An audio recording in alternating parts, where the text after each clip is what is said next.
आज हम पढ़ने जा रहे हैं एकॉस्टिक क्या है। ठीक है जी, एकॉस्टिक किसे कहेंगे और सबसे अहम बात एकॉस्टिक प्रोटेक्शन क्या है और क्या इंपॉर्टेंस है एकॉस्टिक प्रोटेक्शन से। सर पहले बताएं एकॉस्टिक क्या होती है। एकॉस्टिक का मतलब है फिजिक्स की एक ब्रांच है जिसके अंदर हम साउंड के कैरेक्टरिस्टिक्स के बारे में पढ़ते हैं और साउंड के इफेक्ट्स क्या हो सकते हैं। जैसे साउंड के इफेक्ट्स हमें क्या काज कराते हैं, नॉइस, ठीक है जी, तो शोर वगैरह का बायस बनते हैं। इन चीजों के बारे में पढ़ना ये एकॉस्टिक है। अगर कहीं पे एकॉस्टिक प्रोटेक्शन हो रही है इसका मतलब है नॉइस को कम करने के लिए ही हम क्या करते हैं, एकॉस्टिक प्रोटेक्शन कर लेते हैं। तो ये क्या है, ब्रांच ऑफ फिजिक्स है। फिजिक्स बहुत वास्ट सब्जेक्ट है, इसके अंदर बहुत सारी ब्रांचेस है। ठीक है, ब्रांच ऑफ फिजिक्स जिसमें हम स्टडी करते हैं किसके बारे में, फिजिक्स के बारे में। फिजिक्स विच डील, ये किससे डील करती है, इसका ताल्लुक किससे है, स्टडी ऑफ साउंड से। Which deal with, which deals with, बंद करो, विद स्टडी ऑफ साउंड। मतलब स्टडी ऑफ साउंड में क्या क्या चीज आएगी, सच एज, हम क्या क्या क्या कह सकते हैं, such as characteristic production. Characteristic से क्या मतलब है, साउंड की पिच कैसी है, साउंड की क्वालिटी कैसी है, ठीक है, साउंड का एम्पलीट्यूड कैसा है, ऐसे ऐसे बारे में पढ़ेंगे एकॉस्टिक के अंदर। और क्या चीज पढ़ सकते हैं इसके अंदर, production of sound. Study of sound में यही कुछ तो होगा, साउंड कैसे प्रोड्यूस होता है, ठीक है, properties of sound, production of sound, transmission of sound, यानी कि साउंड कैसे ट्रांसमिट होता है इस बारे में पढ़ेंगे। And effects of sound, and effects of sound, ये सब हम किस में पढ़ते हैं, एकॉस्टिक में। ठीक है, अब ये जो एकॉस्टिक है बेसिकली इसके अंदर हम स्टडी ऑफ साउंड के बारे में तो पढ़ते हैं, लेकिन खास तौर पर एकॉस्टिक के अंदर हम जो साउंड है वो कैसे हम एब्जॉर्ब करवाया जाए, साउंड को कैसे एब्जॉर्ब करवाएं। एकॉस्टिक के मेथड से, एकॉस्टिक के मेथड से हम साउंड को क्या करवाते हैं, एब्जॉर्ब करवाते हैं। ठीक है जी, साउंड कैसे एब्जॉर्ब होगा ये बात हमें पता है। साउंड एब्जॉर्ब होगा, साउंड एनर्जी कब एब्जॉर्ब होगी, विल एब्जॉर्ब कब होगी, if surfaces are porous and soft, sound energy will absorb, कब एब्जॉर्ब, इफ सरफेसेस आर कैसी हो, surfaces are porous and soft, soft हो जाए तब भी चल जाएगा, पोरस हो तब भी चल जाएगा, एब्जॉर्ब हो जाए।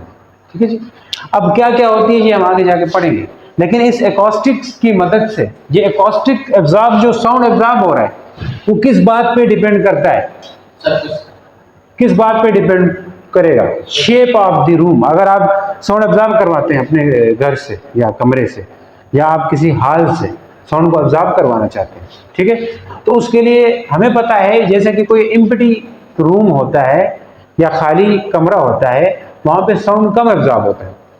साउंड के एब्जॉर्ब होने के लिए डिपेंड करता है कि उस रूम की शेप कैसी है, शेप कैसी है इस बात पे डिपेंड करता है। यानी कि जो एब्जॉर्प्शन ऑफ साउंड है वो डिपेंड करता है shape of the room, contents of the room. Content समझते हो, हाँ, सामान क्या है रूम के अंदर, सामान कैसा है उस पर डिपेंड करेगा। ठीक है जी, कंटेंट ऑफ रूम। और किस किस चीज पे डिपेंड कर सकता है, सीलिंग ऑफ रूम, उसकी जो छत है वो कैसी है, फ्लोर ऑफ द रूम, इन चीजों पे डिपेंड करता है। तो मैं ये बात यहाँ पे लिख लेता हूँ कि एब्जॉर्प्शन ऑफ साउंड किस बात पे डिपेंड करता है, एब्जॉर्प्शन ऑफ साउंड या एकॉस्टिक। देखो एब्जॉर्प्शन ऑफ साउंड इस पे डिपेंड करता है तो मींस एकॉस्टिक भी इस पे डिपेंड करेगी। एब्जॉर्प्शन बोल दो या फिर एकॉस्टिक बोल दो। Acoustics of sound depends on किस किस चीज पर करता है, shape of the room, shape of the room, बहुत अच्छी बात, shape of room, contents in a room, content का मतलब क्या है, हाँ, कंटेंट्स इन अ रूम, रूम के अंदर सामान कैसा है, और ceiling and floor of room, and ceiling की स्पेलिंग, सीलिंग इसी तरह, ceiling and floor of the room. देखो शेप ऑफ रूम के आपको समझा दूं कैसे डिपेंड करता है। जैसे अगर कोई शेप कैसी हो रूम की, कर्व हो, पैराबोलिक हो, ठीक है जी। हाँ, जैसे मस्जिद की एग्जांपल बताई थी, इसके अलावा भी जो आपके जो थिएटर होते हैं मूवी के, इसके अलावा भी आपके जो लेक्चरर हॉल होते हैं, ठीक है, उसके आगे से डोम सा बना देते हैं। वो इसलिए बनाते हैं क्योंकि यहाँ वहाँ साउंड रिफ्लेक्ट होके इक्वली डिस्ट्रीब्यूट हो जाए, ठीक है जी। उस पर डिपेंड करेगा। साउंड की एकॉस्टिक प्रोटेक्शन करनी है तो ये सारी चीज़ें डिपेंड करेगी। साउंड की जो एकॉस्टिक प्रोटेक्शन है वो एकॉस्टिक किस पे डिपेंड करेगी? शेप ऑफ हो। अगर रूम की शेप कैसी हो, हम आगे पढ़ेंगे शेप कैसी होनी चाहिए, उसके लिए कर्व सरफेस होनी चाहिए। अगर कर्व सरफेस होती है तो साउंड एकॉस्टिक प्रोटेक्शन या साउंड को अच्छी तरह फैला सकते हैं रूम के अंदर। वो कैसे? अगर यहाँ पे कोई माइक लगा हो, स्पीकर लगा हुआ हो, तो फिर उससे कैसी साउंड निकलेगी? ऐसे ऐसे। जो भी साउंड वेव इस कर्व सरफेस से टकराएंगे वो रिफ्लेक्ट होके रूम के हर कोने कोने तक अच्छी से पहुंच जाएगी। सरफेस को या उसकी छत को कर्व रखने से शेप पे डिपेंड करेगा ना। इसलिए जो मूवी थिएटर के जो कमरे, वो हॉल होते हैं, वो इस तरह के रखते हैं आगे वाले, ठीक है, ताकि हर हर कोने तक आवाज अच्छी से पहुंच जाए, ठीक है जी। दूसरी बात है content in A room. Room के कंटेंट भी एकॉस्टिक प्रोटेक्शन का सबब करते हैं। जैसे हम एकॉस्टिक प्रोटेक्शन की इंपॉर्टेंस जाकर के पढ़ेंगे, उसमें क्या आएगा अदनान? उसमें ये आएगा कि कंटेंट ऑफ रूम पे भी डिपेंड करता है। जैसे खाली कमरा है, उसके अंदर ज्यादा साउंड रिफ्लेक्ट होती है एब्जॉर्ब होने के बजाय। ऐसा क्यों होता है भला? जब कंटेंट, अगर अंदर कर्टन्स रहेंगे, पर्दे रहेंगे, फ्लोर में कारपेट रहेगा, ठीक है जी, सीलिंग आपकी उस तरह की होगी, तो वहां पे ज्यादा से ज्यादा साउंड क्या होगी? एब्जॉर्ब होगी। एब्जॉर्ब होने से रिफ्लेक्शन कम होगी कमरे के अंदर, ठीक है जी। यही चीज आप रूम की सफाई करते हो, सारा सामान बाहर निकालते हो, वो खाली खाली सा लगता है और साउंड रिफ्लेक्शन होती है साउंड की यहाँ पे, या रिवर्बरेशन हो जाती है। तो कंटेंट ऑफ रूम भी डिपेंड करते हैं एकॉस्टिक के अंदर। मतलब एकॉस्टिक के अंदर क्यों करते हैं, ये ऐसा क्यों बोला है? क्योंकि एकॉस्टिक में आपके पास ज्यादातर हम उन चीजों के बारे में पढ़ते हैं कि साउंड को कैसे एब्जॉर्ब करवाना है और साउंड को कैसे ज्यादा जगह फैलाना है, ठीक है जी। तो यहाँ पे हमने एब्जॉर्ब करवाने वाली बात की। Ceiling and floor of room, यानी कि रूम की सीलिंग कैसी है, छत कैसी है, या फ्लोर कैसा है, इस पे भी डिपेंड करेगा, ठीक है जी। साउंड अगर पोरस रखेंगे या सरफेस के नीचे कारपेट रखा होगा तो वहां पे ज्यादा साउंड क्या होगी? एब्जॉर्ब हो जाएगी, ठीक है जी। तो ये एकॉस्टिक इस बात पे डिपेंड करता है। नेक्स्ट जो बात है हम करेंगे कि सरफेसेस, कैसी कैसी सरफेसेस में साउंड कैसे कैसे हो जाता है। जैसे हमने सुना है, हमने क्या, आपने, इसमें क्या होगा? Absorption of sound. अगर सरफेस सॉफ्ट हो, साउंड क्या होता है? एब्जॉर्ब होता है। अगर इफ सरफेस पैराबोलिक है, इफ सरफेसेस आर पैराबोलिक, फिर क्या होगा? देन क्या कुछ हो सकता है? सरफेस पैराबोलिक होंगे तो क्या होगा? साउंड वेव, या साउंड वेव जो है वो साउंड वो फोकस हो जाएगा। हाँ, sound wave will focus, sound wave will focus. ये बात समझ आई? फोकस होगा। और क्या कुछ था? अगर सरफेसेस फ्लैट होंगी, फ्लैट मतलब बिल्कुल ये सीधा बोर्ड की तरह, सही है, तो वहां पे साउंड रिफ्लेक्ट हो जाएगा। क्या होगा? If surfaces are flat, then theoretically, अच्छा lecture, then sound will reflect. Sound क्या कर जाएगा? रिफ्लेक्ट करेगा। और कब क्या कुछ कर सकता है बताओ जी? कब क्या कुछ हो जाएगा? अगर सरफेसेस जेक सरफेसेस है, फ्लैट सरफेस के साथ बात समझ आई? जेक सरफेसेस है, जेक सरफेसेस यानी ऐसी ऐसी सरफेसेस हो इसमें बाहर अंदर, ठीक है जी। ऐसी सरफेसेस में साउंड जो है डिस्पर्स हो जाता है, फैल जाता है। जहाँ आएगा इधर से टकरा के इधर जाएगा, इधर जो पड़ेगा वो शायद ऐसे ही वापस है, इधर आएगा वो रिफ्लेक्ट होकर इधर हो जाए, तो अलग अलग डायरेक्शन में फैल सकता है। मान लीजिए इधर है वो इधर चला जाए, तो ये क्या हो सकता है? डिस्पर्स हो सकता है। कब डिस्पर्स होगा sound? If surfaces are jagged surface, ठीक है। If surfaces are jagged, then sound will disperse, disperses हो जाएगा, डिस्पर्स हो जाएगा, ठीक है। अब बात करते हैं एकॉस्टिक प्रोटेक्शन क्या होती है, यानी कि यहाँ पे हम साउंड के प्रोड्यूस होने और साउंड के रिफ्लेक्ट होने, साउंड कब रिफ्लेक्ट होगा, कब फोकस होगा, ये जो पढ़ा है ना एकॉस्टिक में, स्टडी साउंड के बारे में कुछ यही चीज़ें पढ़ते हैं। या तो हम कैरेक्टरिस्टिक पढ़ते हैं, प्रोडक्शन पढ़ते हैं, ट्रांसमिशन पढ़ते हैं। अब साउंड ट्रांसमिट भी हो रहा है, लेकिन आगे क्या हो रहा है, कैसे एब्जॉर्ब हो रहा है, वो भी हमने देखा। कहाँ पे रिफ्लेक्ट हो रहा है, ये भी हमने देखा। अब ये रिफ्लेक्ट हो रहा है या एब्जॉर्ब हो रहा है, इन सब चीज़ों को हम यूज़ करते हैं एकॉस्टिक प्रोटेक्शन के अंदर। एकॉस्टिक प्रोटेक्शन में इन सब बातों का ख्याल रखते हुए, ये साउंड कैसे कैसे एब्जॉर्ब हो रहा है, इनको ख्याल रखते हुए हम अपने रूम की डिजाइनिंग इस तरह करते हैं जिससे हम ज़्यादा जो नॉइस है उसको कम कर सकते हैं। आखिर में मैं नॉइस के बारे में बताऊंगा। अब एकॉस्टिक प्रोटेक्शन क्या होती है, जरा इसको देख लो। एकॉस्टिक प्रोटेक्शन ये भी एक मेथड है, यानी कि जिसके जरिए हम जो साउंड है उसको क्या कर देते हैं, एब्जॉर्ब करवा देते हैं। It is a method of, ये एक मेथड है in which undesirable sound can be absorb by soft surfaces. जो सॉफ्ट सर्फेसिस के थ्रू हम अनडिजायरेबल साउंड को क्या करते हैं, अनडिजायरेबल साउंड समझते हो, जो हमारी ख्वाहिश के मुताबिक ना हो, जो हमें अच्छा नहीं लगता है, ठीक है, तो उसको हम क्या करवा देते हैं, एब्जॉर्ब करवाते हैं थ्रू एकॉस्टिक प्रोडक्शन। नहीं है, प्रोटेक्शन है, सही है। क्या है जी, प्रोटेक्शन क्या है जी, इट इज अ टेक्निक या इट इज अ मेथड, कुछ भी लिख सकते हो। इट इज अ टेक्निक लिख दो, इट इज अ टेक्निक लिख दो, method, it is a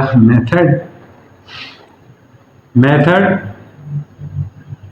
through which हम क्या कर देते हैं, undesirable sound,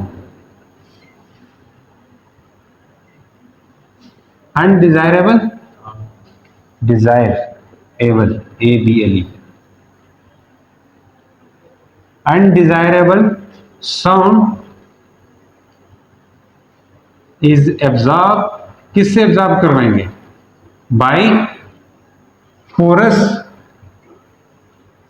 and soft surface. जो सॉफ्ट सरफेस है या पोरस है उनसे हम क्या कराते हैं, साउंड को एब्जॉर्ब करवाते हैं। तो ये एकॉस्टिक प्रोटेक्शन कहलाते हैं, यानी अनडिजायरेबल या अनवांटेड कहो, अनवांटेड साउंड या अनडिजायरेबल साउंड को हम क्या करवाते हैं, एब्जॉर्ब करवाते हैं। तो अब इसकी इंपॉर्टेंस क्या है एब्जॉर्ब करवाने की, ठीक है जी, इंपॉर्टेंस बहुत कुछ है। एक तो हम अपना स्ट्रेस लेवल कम कर सकते हैं, एकॉस्टिक प्रोटेक्शन की दीवारें बनाओ अपने घरों में, ठीक है हाँ, दीवारें बनाओ और बाहर की शोर शराबे से दूर रहो, तो स्ट्रेस लेवल को कम कर सकता है एक एकॉस्टिक प्रोटेक्शन। हाँ, नॉइज पोल्यूशन को रिडक्शन कर सकते हैं। ऐसी ऐसी बातें हम लिखते हैं। अब यहाँ पे पूछ सकते हैं what are the importance of acoustic protection, question किस तरह बन करके आ सकता है, defined acoustic protection and its importance, ठीक।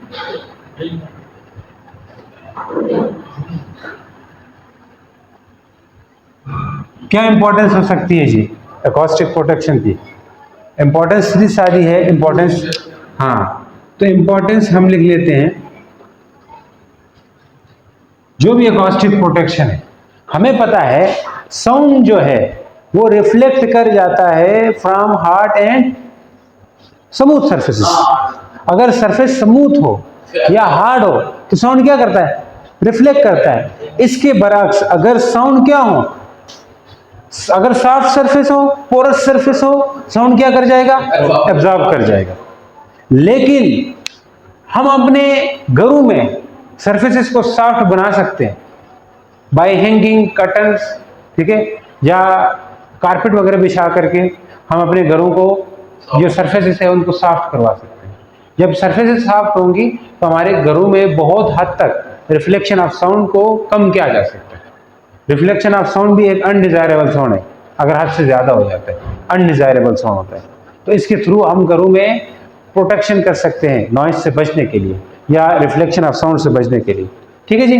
तो ये बात लिखते हैं यहाँ पे ऐसा ऐसे, इस बात को डायरेक्ट इंपॉर्टेंस क्या है जी, थोड़ी कहानी बना के लिखूं या डायरेक्ट लिखूं,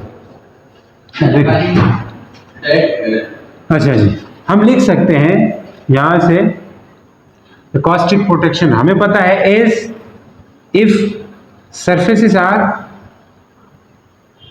क्यों सॉफ्ट एंड हार्ड वाली मैंने बता दी, अगर लिखते हो तो लिखो, नहीं तो कोई मसला नहीं। Surfaces are soft and porous, then maximum sound energy will absorb, sound energy absorb हो जाएगी। देन हम लिख सकते हैं कि मैक्सिमम साउंड एनर्जी क्या होने वाली है, विल एब्जॉर्ब हो जाएगी। ठीक है, मैक्सिमम साउंड एनर्जी एब्जॉर्ब हो जाएगी। Such as in our home, हम क्या कर सकते हैं अपने घरों में, by hanging curtains, rugs, floor, इनको हम ऐसा रख के एकॉस्टिक प्रोटेक्शन और रिडक्शन ऑफ नॉइस कर सकते हैं। जी हाँ, कर्व बना के, पैराबोलिक बना करके, वो वैसे उसमें करते हैं लेक्चरर हॉल वगैरह। अच्छा, यहाँ पे करते हैं सच एज हैंगिंग ऑफ, क्या चीज है, कर्टन्स,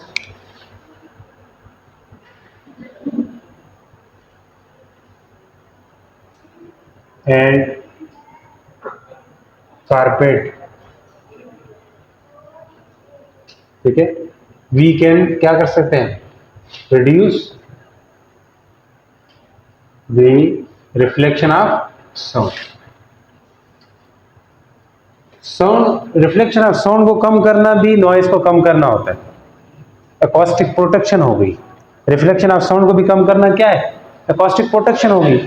ठीक है जी, अगर आप ये भी कर देते हो, रिफ्लेक्शन ऑफ साउंड को कम भी कर देते हो, तो आपने क्या किया है, एकॉस्टिक प्रोटेक्शन किया। ठीक है जी, अब यही बात एकॉस्टिक प्रोटेक्शन के जरिए हम स्ट्रेस लेवल को भी कम कर सकते हैं ना। सही है, यानी कि जो स्ट्रेस है, हाँ, तो जो रिफ्लेक्शन ऑफ साउंड कम होगी, अपनी दीवार, अपनी वॉल्स को ऐसे बना करके हम क्या कर सकते हैं, रिफ्लेक्ट, यानी कि जो बाहर से जो शोर आ रहा है उसको कम कर सकते हैं। ठीक है, जैसे कि जो सिटी एरियाज होते हैं उसमें क्या रहता है, ज़्यादातर जो शोर आ रहा होता है मशीन का या गाड़ियों का, इसको हम कम कर सकते हैं। ठीक है जी, तो हम लिखेंगे सीधा सीधा noise pollution of, noise pollution of vehicles,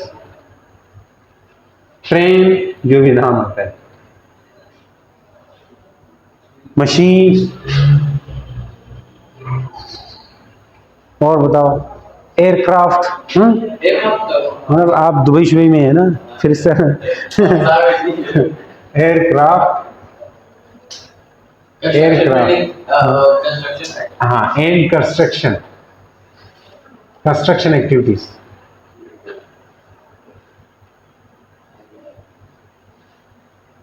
can be reduce by acoustic protection. Acoustic protection से हम ये सब काम करते हैं, ये सब कुछ एकॉस्टिक प्रोटेक्शन से होता है। तो एकॉस्टिक प्रोटेक्शन एक अहम है, यानी कि हम इसको रिड्यूस कर सकते हैं, नहीं, एक अहम मेथड है। सही है जी, इसमें हम क्या कुछ कर सकते हैं। अब नेक्स्ट, यानी कि अपने जो घरों में हमने किया, सरफेसेस को पैराबोलिक बना करके साउंड को फोकस करवा सकते हैं,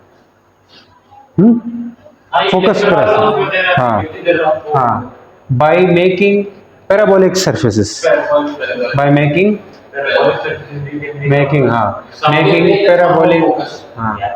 पैराबोलिक सरफेसेस, कहाँ पे, such as in lecturer hall. Lecturer hall को क्या बोलते हैं, कॉन्फ्रेंस हॉल, कॉन्फ्रेंस रूम, हाँ, कॉन्फ्रेंस रूम, कुछ भी लिख दो, कुछ भी नहीं लिखना, conference room, sound can be focus.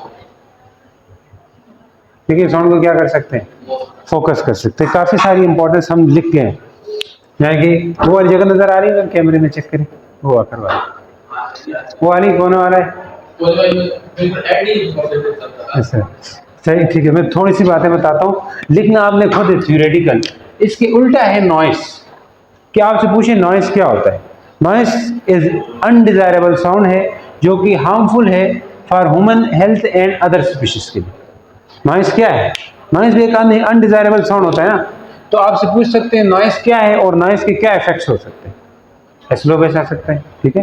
What is noise, what are the effects of noise pollution, पूछ सकते हैं। तो जरा बहुत इजी है, इसको आप लिख सकते हो क्योंकि बैकग्राउंड नॉलेज आपको ये सारा मिल गया।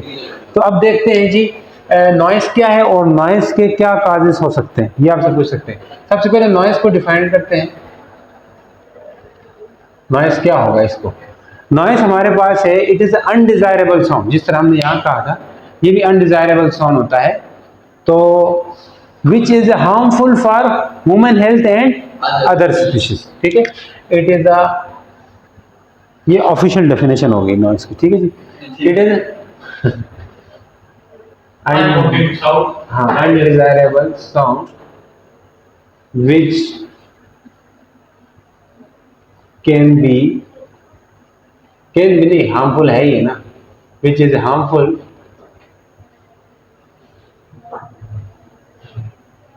Harmful for human health and other species. Adnan समझ आ रही है? ये क्या है? हार्मफुल साउंड है जो कि किसके लिए हार्मफुल है? ह्यूमन हेल्थ के लिए और अदर स्पीशीज के लिए। तो उसको हम क्या कहते हैं? नॉइस के लिए, ठीक है जी। जो 30 डेसिबल 35 डेसिबल जो है ना, उससे साउंड कोई ज्यादा रहता है। साउंड लेवल जो साउंड लेवल है, अगर कोई साउंड लेवल 35 डेसिबल से ज्यादा होता है उसको नॉइस समझा जाता है अमेरिका के अंदर, ठीक है। लेकिन पाकिस्तान में फिर ज्यादा हो सकता है, 100 क्रॉस कर देते हैं फिर बोलते खैर है, ठीक है जी। तो वो एक जस्ट इंफॉर्मेशन है, इसको लिखते हैं। इफेक्ट क्या हो सकते हैं? नॉइस की वजह से लोगों का स्ट्रेस लेवल बढ़ता है। हाँ, इसकी वजह से स्ट्रेस लेवल बढ़ा देगा। आपने ये बात लिख लेनी है। नॉइस की वजह से इफेक्ट्स हो सकते हैं, लोगों को एंजाइटी होती है, यानी परेशान होते हैं लोग, ऐसे ऐसे लिखते हैं, ठीक है। डिस्टर्ब हो जाते हैं, मेन चीज लोग डिस्टर्ब हो जाते हैं, ठीक है। ये इफेक्ट्स हैं इसकी वजह से, नॉइस की वजह से लोगों का हो सकता है। और ये जो सुनने की जो कैपेबिलिटी है वो कम हो जाती है, ठीक है ना। हाँ, डैमेज एयर को भी डैमेज कर सकता है। ये बुक में जब रीड करेंगे ना, आसान आसान लिखा हुआ है इस तरह। तो नॉइस के ये सारे नुकसान हो सकता है। डैमेज एयर कर सकता है, जो हमारा जो सुनने की जो कैपेबिलिटी है उसको रिड्यूस कर देगा, ठीक है जी। तो इफेक्ट्स आपने नॉइस के खुद लिख लेने हैं, ठीक है। डू योर्स, ठीक है। उम्मीद करता हूँ समझ आई है।